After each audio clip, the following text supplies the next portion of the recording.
Hello there, thanks for joining us on Health Matters Yet. Another very interesting edition where we are going to x-ray issues that concern you. Our focus is to ensure that you keep healthy and fit. I remain your host, Umo Basi Edit. And today we have in the studio here Dr. Obong Essien, who is the consultant orthopedic surgeon with the Akwa Ibom State Ministry of Health. Hello, doctor. Welcome to the program. Hello, thank you for having me. Okay. And we are going to be discussing several issues about bone matters. Bone, what do you know about bone? Basically, the topic we are looking at today is arthritis. I know that this is a common ailment. A lot of people go down with arthritis. Some people think it's arthritis, meanwhile it's not arthritis. And then some people go to the extent of indulging in some local therapies, all in the name of treating arthritis. And so that's why we had to bring Dr. Boyens into the studio today to do justice to this topic on arthritis. So doctor, what is arthritis? Okay, thank you for the question.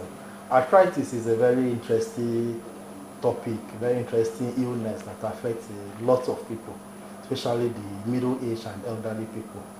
Arthritis basically is a condition where it affects the joints. In the joint, apart from the bones making up the joint, there's a cartilage, something like a plastic in between the joints. The function of the plastic is to prevent the bones ends from touching each other. So what arthritis does is that it attacks that cartilage, attacks that plastic, destroying it. So in that process, it causes pain, deformity, and other problems the patient may have. Okay, so and then like you made mention, you said the middle age and the elder. That's like what age bracket now, to be specific? Okay, arthritis is common amongst people from 50 years and above. Even though younger people can still develop arthritis, depending, there are several causes of arthritis. So, but the common age group is from 50 and above, and those ones may be due to part of aging process and other conditions that they have developed in the course of their lifetime. Okay, is it genetic or something? It's something you inherit? Yes, there's a group, a type of arthritis that runs in family. That's why you will notice in a particular family, the grandparent had knee pain, the father had knee pain, and now the child is developing knee pain. So there's a type, not all types of arthritis actually, but there is a particular subtype that runs in family. Okay, so that takes us to the types of arthritis. Could you just highlight some of the types, common ones that we may need to know? Okay, the common types of arthritis include degenerative arthritis, also called osteoarthritis. That is the one that we commonly see around, common in elderly people. As one gets old, the normal wear and tear of the body can result in arthritis in the joint. That's what we call osteoarthritis. There's another subtype called rheumatoid arthritis. A rheumatoid arthritis is an autoimmune disorder. That is, the body is fighting against itself. So the body recognizes this cartilage as a foreign body, therefore mounting immune response against it, in the process destroying it. What is this kind of rheumatoid arthritis runs in family, commoner in females, runs in family, so you will tend to see, and it affects multiple joints. So you tend to see somebody coming with pains in the fingers, in fact, any joint in the body can be affected. That's rheumatoid arthritis. Then we also have another subtype, the post-traumatic arthritis.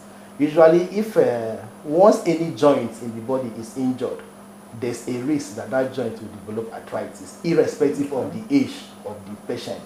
Meaning that a 10-year-old child that has sustained a knee injury that has affected the joint has a very high risk of developing post-traumatic arthritis in that knee joint. The same, so irrespective of the age, post-traumatic arthritis can occur. Then there's another subtype, the septic arthritis, usually as a complication of infection in the joint.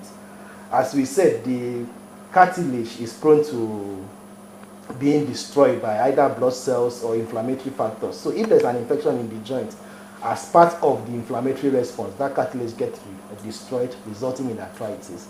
Those are the common cause of arthritis. Then there's another group that may be as a result of deformities around the joint. Usually, especially in the lower limb, the legs down, should be in a straight line, so that when you are standing, your weight passes through a straight line to the ground. But if there's any deformity, especially around the knee, such that the weight of the body is not taking a straight line, the joint now develops some areas of stress that will predispose to developing arthritis in those points.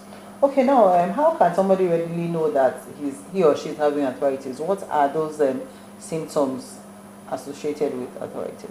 Okay, that's a very interesting question. The symptoms of arthritis varies, but the common symptoms that may suggest that what you have is arthritis include pain in that joint. The pain that comes with arthritis usually is like a persistent pain, but it's worse after periods of inactivity, such that by the time you sleep and wake up in the morning, that means you've not been using your joints. By the time you want to start moving, you have severe pain at that point, which may gradually reduce, even though it may not stop completely. The same thing if you sit for a long time. When you want to initiate movement, get up from the sitting position, you feel severe pain at that point. Those kind of pain usually suggest arthritis.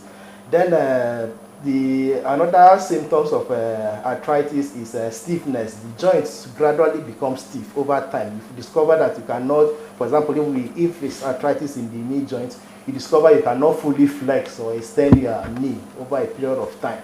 Then for the knee joint, you may also have things like what we call locking of the knee, where you suddenly feel the sensation that you cannot either extend your knee completely. It's as if there's something blocking that movement in your knee. That's another feature the patient may present with. Then if the arthritis is affecting joints like the hip joint, you may discover that you walk with a limb. After some time, the leg may appear to be shorter because that cartilage is being destroyed. It now reduces the total length of that limb, so you may have that sensation of one leg being shorter than the other, apart from pain. Then once in a while, you may also have a swelling around that joint. Wow, in case you're just joining us, the program is Health Matters, and we have here in the studio Dr. Ubong Essien, who is the consultant orthopedic surgeon in Akwa Ibom State Ministry of Health. So we are discussing arthritis today, and what idea do you have about arthritis? Don't touch that dial, just stay glued to your TV screen. So doctor, moving forward, we've talked about the symptoms and the types of arthritis. What would you say are the common causes? What are those things that we are doing and we are not doing right?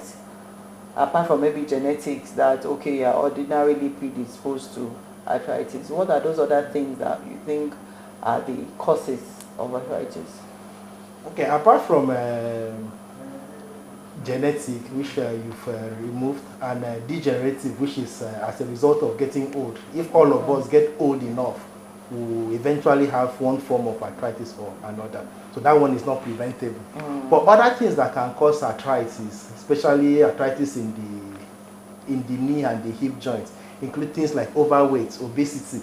Because the more weight you have, that means the more weight those joints have to carry. So it acts as an extra stressor on those joints, and it will fasten the degenerative changes in the joint, resulting in arthritis. The other thing that can cause arthritis is injuries around the joint. And commonly, when we see patients and we ask, have you had injury around the joint, most people tend to think about injury in the immediate past, maybe year or years. But injuries that you sustain even when you were small, it's a very strong factor that can predispose you to developing arthritis in that joint. Because what happens is that once the joint is injured and the joint surface is no longer straight, as long as the surface is not even, there's that risk that arthritis will set in.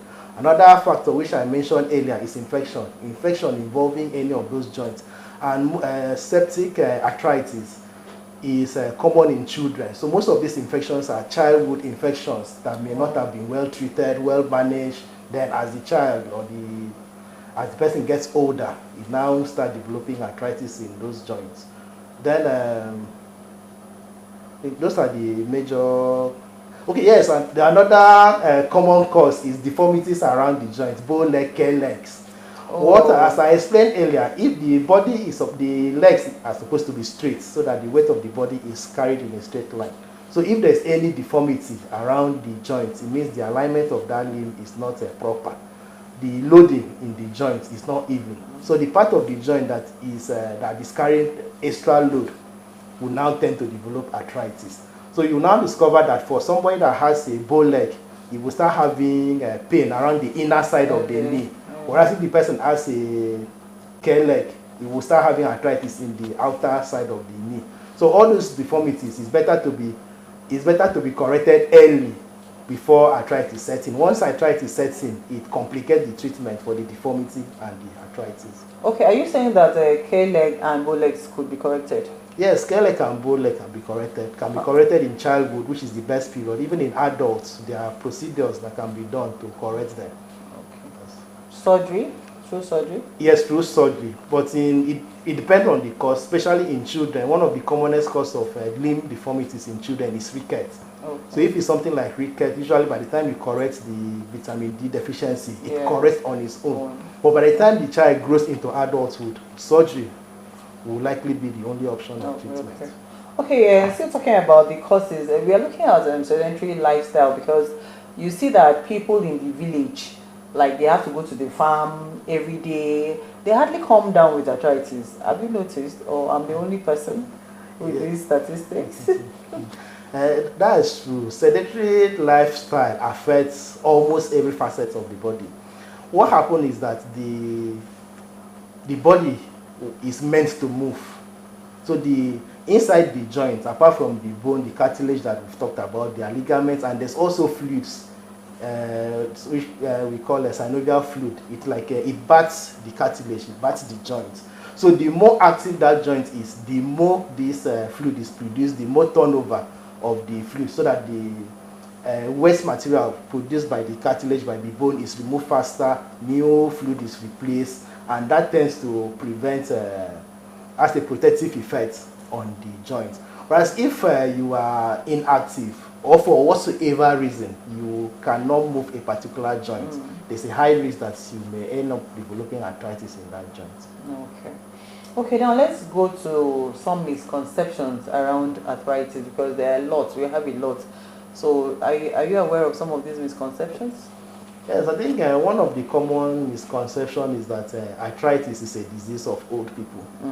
As I've tried to explain, there are many factors that can cause it. Injuries, infection, deformities. So any of those things, depending on when it occurred, one can develop arthritis. We've seen a 20-year-old coming with arthritis, 40-year-old, even younger, depending on what is causing it.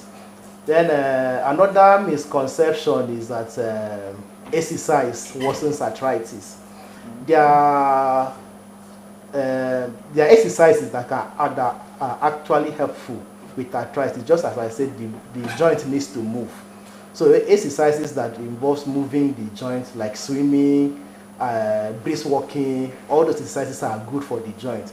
But exercises that tend to put excess load on the joint, like jogging, running, those kind of exercise should be avoided in patients that are developing arthritis. Okay, how about cold too? Cold, exposure to cold, does it also cause arthritis? Because there's no evidence that has shown or supported that cold has any direct link with arthritis. Oh, really? Yes. Okay, because I know that most people usually say if you start having all those joint pains, they say it's cold. There's no evidence supporting that. Okay, so what are the other misconceptions? Any other one? Other misconception. Yes, another misconception is that the surgery is the only treatment for arthritis.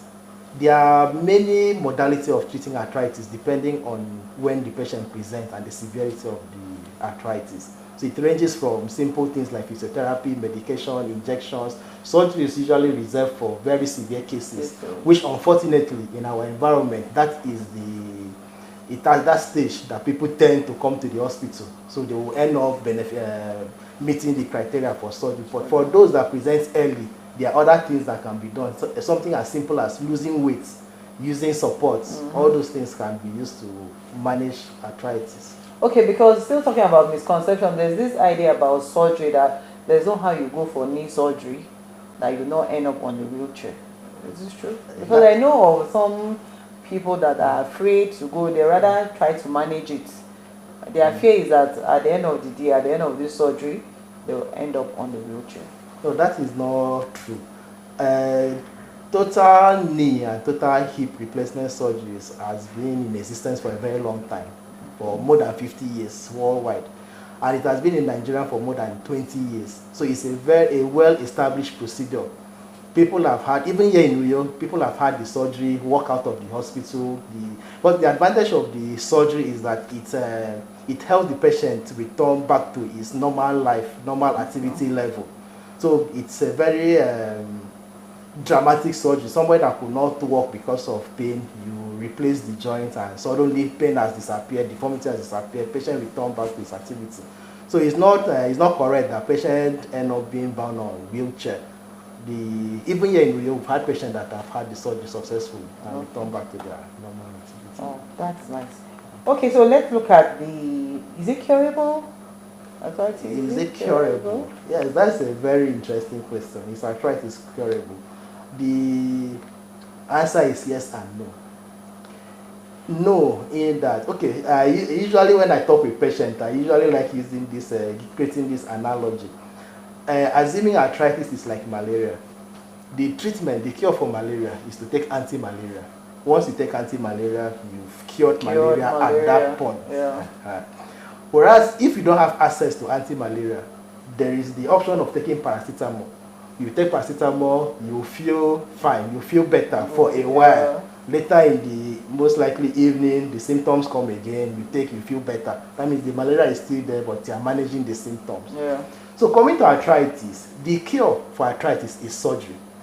As I explained, the problem is with the joint, the cartilage is being destroyed. So the surgery involves replacing all the diseased part of that bone and putting a prosthesis to take up that function. That will cure it because it removes the disease, it removes everything. That's on one side. Then on the other side, as I mentioned, it's not everybody that will qualify for the surgery. Okay. So on the other side, what we also do is symptomatic management or treatment. The main problem with arthritis is pain. So we give you pain medication. Okay. But just like taking paracetamol for malaria, once the medication wears off, the pain comes back. So you need to be on the drugs for quite some time, while you also institute other things to manage the arthritis. Okay. Okay, now let's go back to ways of managing, still talking about ways of managing arthritis. The local therapy, does it really work? The local therapy? Yes. People going to our traditional medicine people to seek help. Does it really help? It depends on exactly what they are doing. But from my own understanding, except the problem in the joint is addressed, which is usually addressed by surgery, I don't see any other thing that will help. But as I mentioned, there are other things like losing weight, which you don't really need to go to a traditional bone person to lose weight. Exercise and move the joints, get support for the joints. All those things will make you feel comfortable. So traditional bone people, there's no specific procedure they have that will say, yes, this addresses arthritis. Okay. And then we also have the people talking about the use of orthopedic mattresses. Does it help? How does it help? The orthopedic, because it's so expensive, people just feel, okay, it's one of the way out to avoid all of these bone problems, joint problems. So they have to invest in orthopedic mattress. Now you are here, tell us. Does it work? Let me start by saying that number one, there is no mattress that any orthopedic association in the world sat down and recommended that yes, this is the kind of mattress that we recommend for people. So what happened is that in different companies would just name their famous or the hardest mattress, orthopedic mattress. Oh. The mattress that, the kind of mattress you use is actually dependent on your weight. Okay. Meaning that somebody that is, the kind of mattress for somebody that is 50 kg is going to be different from the mattress for another person that is 100 kg. Okay. If the 50 kg person is lying down on the mattress that is appropriate for a 100 kg person, the mattress is going to be too high for that person. Okay. Then if the 100 kg person is lying down on the mattress that is appropriate for a 50 kg, it's going to be too soft. So it's now left for us to find out the kind of mattress that is appropriate for our weight. So how do we do that? How do we go There are, about that? there are techniques that can be used when you are buying mattress. Mattress. Yes, I wish it will be difficult to demonstrate here. Eh? Okay. So you just go jump on the mattress and Eh, find out. But some of them are very hard when you buy them. Yes, over time. Years, Yes, over time, that, you that just now give brings way. up the issue of care of your mattress. Okay. The recommended is that every 3 to 6 months you should turn the mattress Okay. so that the other side can also take part of the weight. Then turn the head side to the foot side. Just be turning them. After some time, the mattress will need to be changed. Oh, but this is a very good advice. Did you hear that? Doctor, please could you just recap this? Your mattress plays a critical role too. So doctor just gave us one advice here. So every 3 to 6 months you turn your mattress over. Then for the first 6 months you turn it over. The next 6 months you can turn it from side to the other side. Then the next 6 months you turn the head side to the foot side. So that way the pressure will not be on a particular part of the mattress. Yes. Okay. That's a very good one, Dr. Ubong. It's Dr. Ubong is a consultant orthopedic surgeon. Before we let you go, I would love you to just give us the do's and don'ts when it comes to arthritis. What are those things you think should be done if you want to avoid arthritis, and then what are those things we should not do?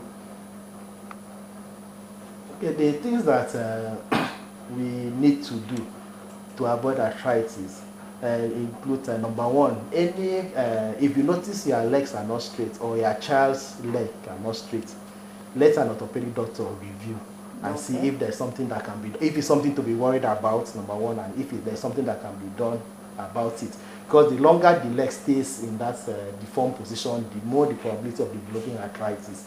Then the other thing is we should consciously and intentionally, especially those that are obese, work on losing weight. Weight is a serious factor in arthritis. Then the other issue is exercise. You have to live active life. Make sure your joints are moving, because the more it moves, the more lubricated the joints are, and the less the risk of forming arthritis. Then any injury around the joints is not something to take to traditional bone setters.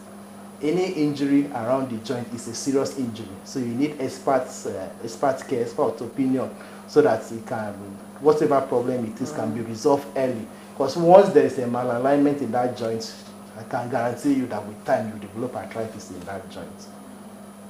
Okay, and then before the very last one now, because I had this question here. There's this habit of cracking our knuckles. Yes. How bad or how good is this? Because I really need to know, and people out there, you are also cracking. that is another. That's another common misconception that I forgot to mention.